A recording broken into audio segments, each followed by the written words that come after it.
일단 현재 상황부터 여쭤봐야 될 것 같아요. 제가 느끼기로는 진짜 급격하게 밀리던 이 부동산 집값 하락폭이 조금은 덜 빠지고 있다고 하고 거래량도 좀 돌고 있대요. 맞아요. 실제로도 그런가요? 네, 어때요? 그렇죠. 두 가지로 말씀을 드릴게요. 네. 하나는 이제 고금리 공포로부터 시장이 서서히 벗어나고 있다. 그동안에는 모든 자산 시장을 재평가하는 구조, 말하자면 금리가 매매 시장이든 전세 시장이든 한마디로 쑥대밭을 만들어버린 거죠. 그 충격에서 이제 다소 벗어나고 있고, 시장이 뭐 그렇게 좋아지느냐. 우리가 이제 촬영이 2월, 오늘이 10일이죠. 이 시점을 본다면은 온기가 도는 게 아니고요. 거래에 약간 숨통이 트인다. 이렇게 보시면 되고, 그 영향은 당연히 금리가 좀 낮아졌어요. 시장 금리는 좀 낮아진 것도 있고, 또 금리가 다 올랐다. 그런 일부 안도감.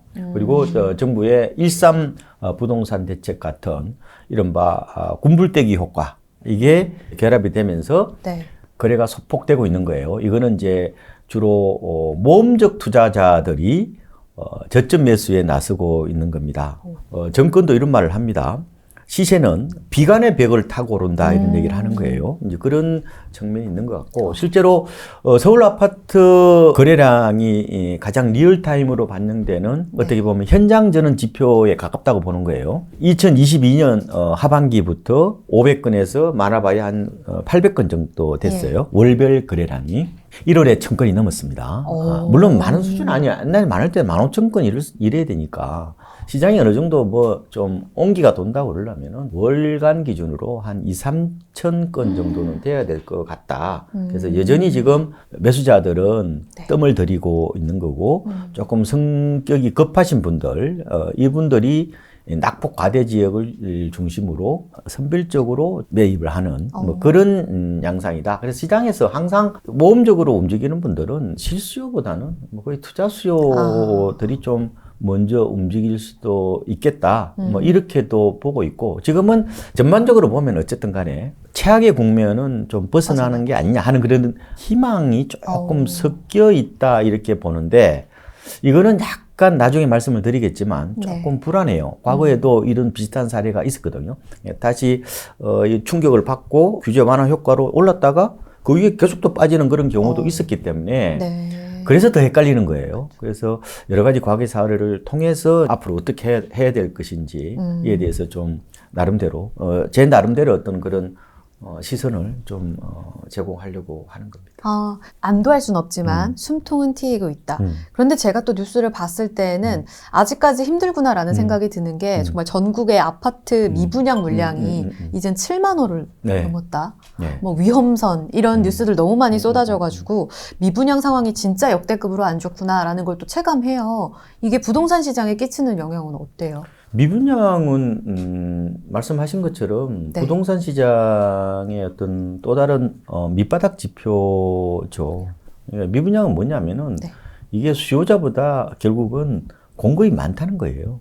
그래서 미분양이 지금 빠른 속도로 늘고 있어서 이렇게 됐다가는 뭐 연말에 가서 8만, 9만, 오히려 10만까지 가는 게 아니냐, 뭐 이런 얘기도 하고, 또 신고 안 한 분도 많거든요.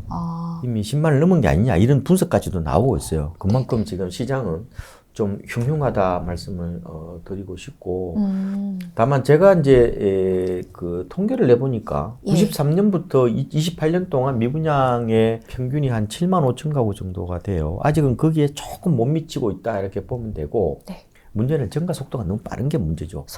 2008년 글로벌 금융위기가 터지고 나서 그때 미분양이 한마디로 폭탄이었죠. 이때가 16만 가구를 넘었으니까요. 아직 그때 수준은 안 되지만 문제는 이게 증가 속도가 너무 빠르니까 한 달에 뭐 10,000건씩 이렇게 늘어나 버리니까 긴장을 하는 것 같고, 이게 결국은 집값이 계속해서 오름세를 막는 걸림돌 역할을 하고 있는 게 바로 이게 미분양이라고 보시면 될 것 같습니다. 그러니까 그 정도로 미분양을 심각하게 봐야 되는 게 침체로까지 이어질 수 있다는 그런 불안감 때문이잖아요. 맞습니다. 그럼 그 원인이 궁금한 게 집값은 떨어지는데 분양가가 아직도 너무 높아서다. 그렇죠. 이렇게 말씀 잘하셨어요. 맞는 거예요? 당연하죠. 불과 2, 3년 전만 하더라도 분양을 받는다는 것은 일종의 안전자산을 구매하는 거였어요. 손해볼 일이 없었죠. 근데 지금은 분양을 받으면은 내가 손해볼지 모른다는 두려움, 이 손실 회피 심리가 극에 달했다 이렇게 보시면 되고요. 지금은요, 둔촌주공이 뭐 그나마 제가 보기에는 선방한 거예요. 그 정도면은. 그런데 그걸 통해서 우리가 느끼는 것은 아무리 입지가 좋더라도 가격이 싸지 않으면은 소비자들은 거들떠 보지 않겠다는 거예요, 이게.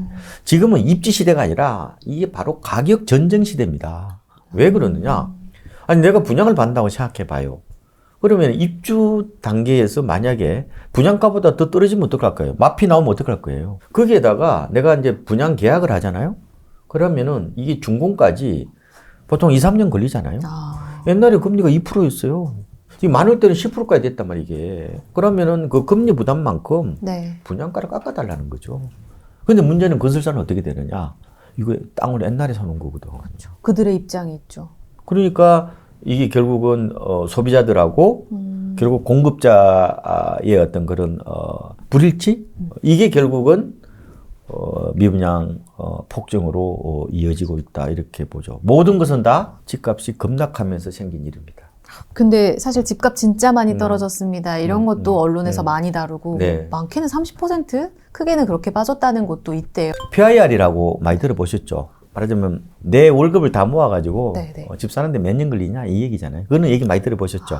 내 소득 대비 PIR 지표는 이야기 많이 하셨는데 내 소득 대비 집값 몇 년 걸리냐는 한 푼도 안 쓰고 제가 통계는 후행지수라고 말씀을 드렸잖아요.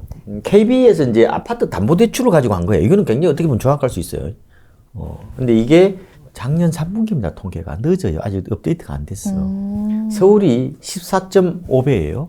15년 월급을 모아도 집을 살동 말동하다는 얘기라는 거고 2008년 글로벌 금융위기 때만 하더라도 이게 한 7.5배 정도 되었어요. 많이 올랐죠. 그 다음에 한국주택금융공사에서 발표하는 주택구입 부담지수라는 게 있어요.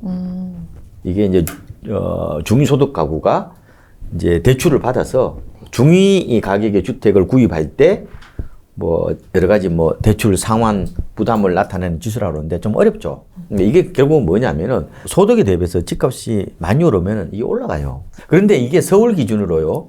작년 3분기에 214.6이었어요. 근데 우리가 글로벌 금융위기 직전이 서울이 고점이었거든요. 그때가 164.8이었어요. 그때보다 작년이 더 높았네요. 200이 넘었으면 이게 상상하기 어려울 정도로 버블이라고 보면 되지. 그런데 이 통계 역시 작년 3분기 통계란 말이에요. 그 사이 좀 낮아졌겠죠. 그래서 이런 지표로 감안해 보면은 여전히 지금 집값은 버블권이다. 저는 이렇게 봅니다. 그래서 올해는 거품이 좀 빠지는 해가 아닌가 이렇게 이제 보는 건데 제가 말씀드리고 싶은 건 이거는 통계 지표고 이게 지금 시장이 울퉁불퉁하잖아요. 그러면 내가 집을 싸게 사는 거하고 이거하고는 약간 시차를 둬야 돼요.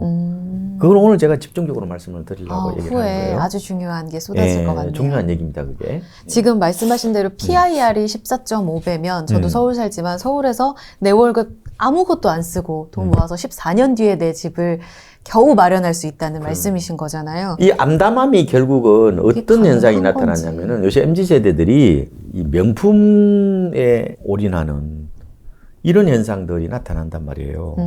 돈을 모아서 뭐해. 집도 못 사는데. 그러니까 차라리 대리만족을 느끼려는 어떤 그런 경향들이 명품에 좀 집착하는 어떤 그런 경향도 강한 것 같고. 집은 어떻게 보면 적정 가격이 이제 형성되는 게 좋죠. 당위론적이고. 근데 시장은 우리가 원하는 대로 가지가 않아요. 왜냐하면 이게 하나의 자본화되고 자산화된다는 것은 이 자본이 개입하면서 주택시장이 어떻게 보면 과거에는 집이었는데 지금은 이게 어떻게 보면 부동산으로 바뀐 거거든요. 사고 파는 대상으로 바뀌면은 이게 완만한 게 아니고 급격하게 이번에 떨어진 거죠. 집값이 있잖아요. 불과 한 7, 8개월 사이에 많이 빠진 거는 반토막이 났단 말이에요. 이게 주식도 아니고 가능한 얘기예요, 이게? 저도 이번에 이게 처음 겪는 현상이에요, 이게. 이렇게 급격한 변동성을 낳은 경우에는 제가 봤을 때 IMF 때 정도?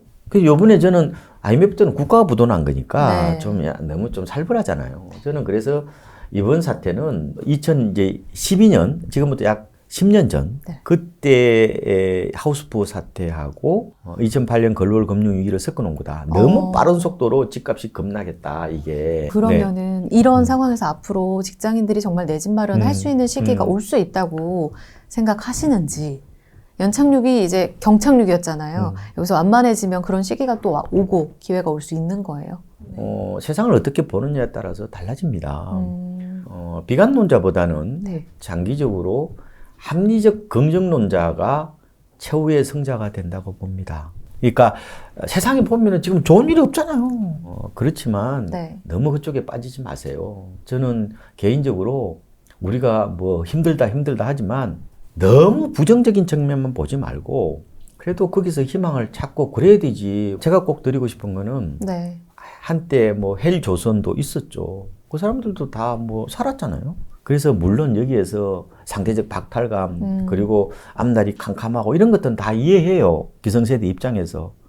거기도 기성세대가 우리 MZ세대들에게 어떻게 보면은 그렇게 만든 측면도 있단 말이야.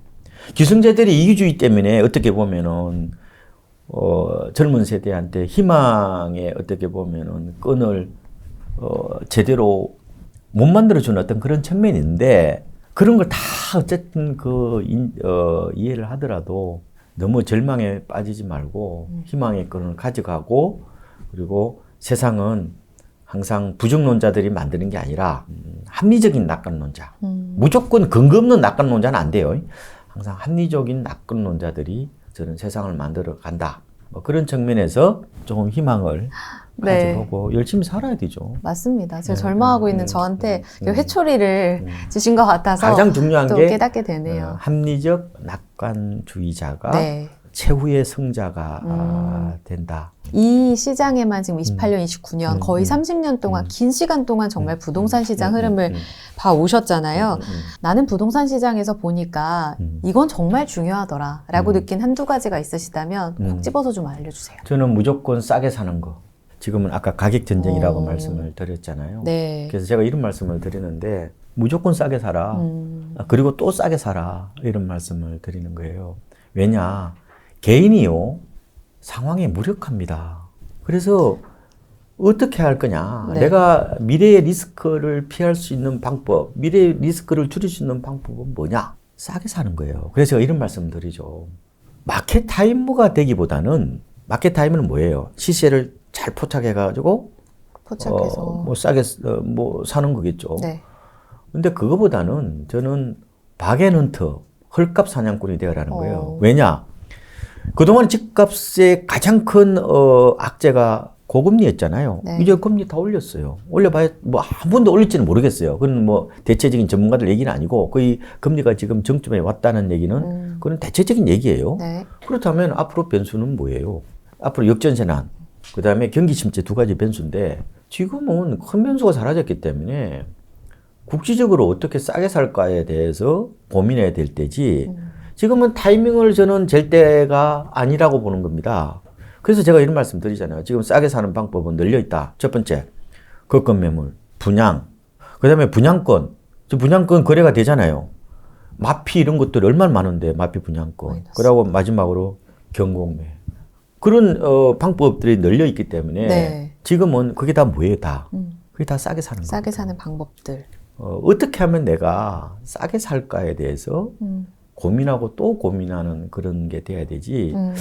타이밍을 어떻게 잡아볼까? 네. 저는 타이밍 잘 돼가지고 부자 되는 사람은 별로 못 봤습니다. 예, 제가 많은 부자들을 만나고 그래봤지만 그분들이 타이밍을 재가지고 부자 되지는 않아요. 타이밍보다는 밸류에이션. 그러면은 집값을 그렇죠. 정말 싸게 사기 위해서는 어떻게 공부를 해야 되는 거예요? 제가 봤을 때는 현장에 답이 있어요. 오. 1000톤의 계획보다 1g의 실천이 중요하다 이런 말을 합니다. 그래서 MZ세대 분들이 기본적으로 공부를 되게 많이 하십니다. 기성세대처럼 주먹구구식으로 하지 않아요. 그런 측면에서 보면은 저는 기성세대보다 훨씬 똑똑하고 지혜롭고 현명하다. 그 열의가 저는 대단하기 때문에 제가 타이밍을 완전히 무시하라는 의미는 아니고 타이밍과 프라이스를 동시에 보되 지금은 타이밍보다 저는 프라이스를 좀 더 무게중심을 둬야 된다. 네. 이렇게 말씀을 드리는 거예요. 그리고 가격을 잘 잡으려면 실천을 통해서 직접 현장에 나가서 체감해보고 내가 눈여겨본 곳에 가서 가격 비교를 해봐라. 이렇게 또 말씀해 주셨습니다.